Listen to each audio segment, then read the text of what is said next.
Hello and welcome to Terrifying Tuesdays on a Wednesday. Sorry about that. Today's story is Never Again. I was 17 when she came. I'd been living with my abusive mother for 17 long, painful years. It was around midnight, and my mother was already asleep. So when the 3 soft raps at the front door came, it was me who answered.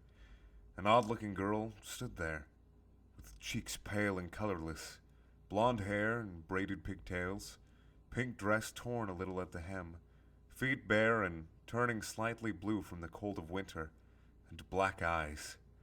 Fathomless, deep black eyes. I quickly let her in, thinking of how horridly underdressed she was.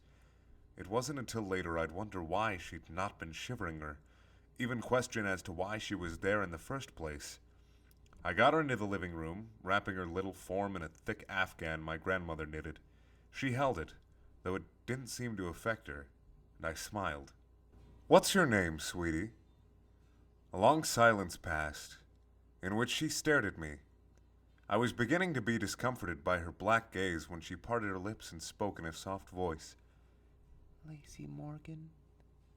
I nodded, smiling again.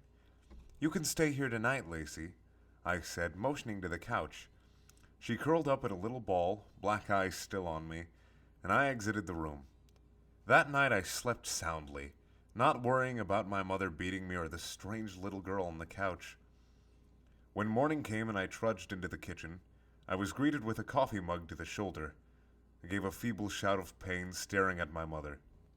"What the hell did you do? Why is there dirt on the couch?" She shouted, confusing me greatly. Upon investigating, I found that Lacey had vanished, the only proof she'd been there being some dirt that must have fallen off her dress or feet.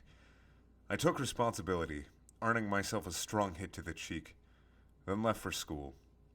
While there, I heard something that sent chills through my spine.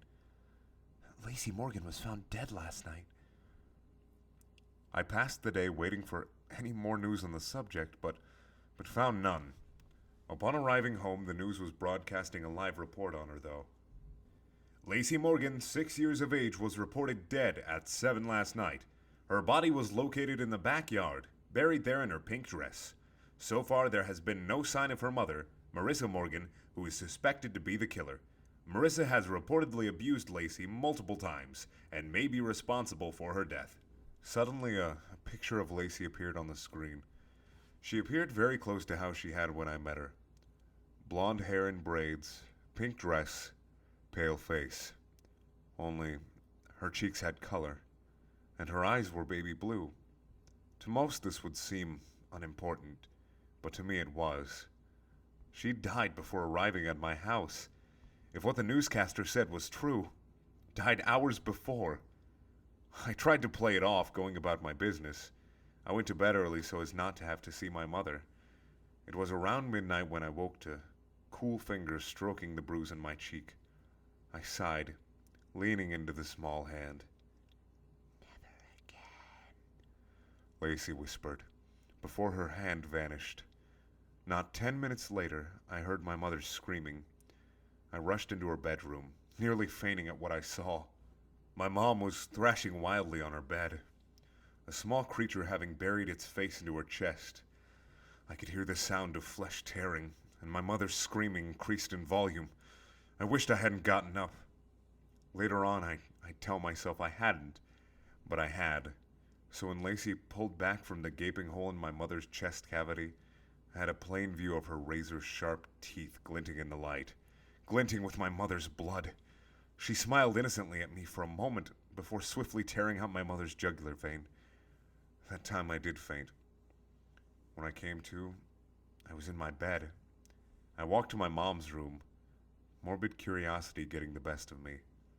Upon opening the door, I found the room empty, the bed made neatly, as if my mom had left for work early.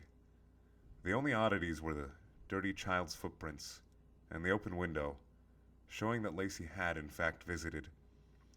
I never saw my mother again, and I never missed her either. I eventually got married, and we had a child together. I named her Lacey. Recently, I noticed the neighbor's daughter has all sorts of scrapes and bruises on her arms. I've started watching their home, and the other day I saw something odd. A little girl running barefoot through their backyard, up to their back door. It was around midnight, so I couldn't be for sure, but I thought she met my eyes with her black ones, and I could swear she mouthed 2 words at me. Never again.